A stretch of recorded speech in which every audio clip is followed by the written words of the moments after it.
songs before we get on with the contest and let the judges play a couple tunes, and then we'll get started. The next one we're going to play is called The Banks, and it is a Canadian tune or an old Scottish tune, but they play it a lot in Canada. So this is called The Banks.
But before we do that, I just want to talk about Strings for Kids for a second.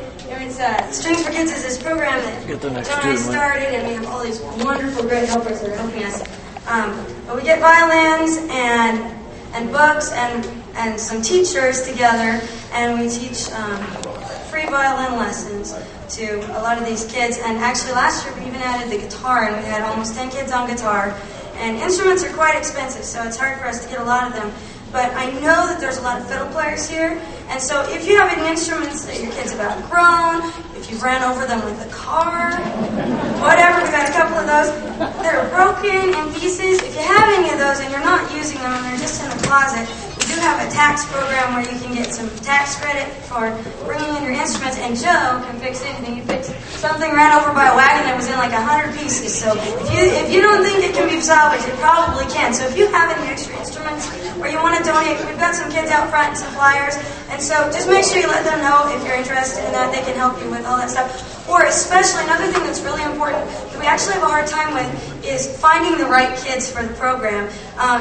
Sometimes they're hard to reach. We put ads in the newspaper, put on the TV, but not all the kids that qualify for the program have the TV or read the newspaper or are able to maybe speak English, and so they don't get all of the information that's sent home. So if you know anyone, send them down to the violin shop. It only takes about 5 minutes. They can fill out an application, write their name, write why they want to be in the program, and then we select them. And next year, District 91 is going to let us go into 3 of the public schools and teach lessons. And so we've done some assemblies in the schools, and the kids are all excited. So if you know anyone that might be eligible for that, make sure you let them know that we have this program. So we'll take anyone that's in 4th, 5th, or 6th grade. So we would love to help them out. And once they graduate from the program, if they went all the way through the program, learn their songs, they actually are given a violin to play through high school as long as they stay in the orchestra, and if they graduate, then they get to keep their violin. So it's kind of a neat program. We're going to play a tune called The Wizard's Walk. We played it our year-end Fiddle Jubilee with a whole bunch of kids. It was kind of fun, but we kind of jazzed it up a little bit. So this is The Wizard's Walk, and thanks everybody for coming.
I dream of days I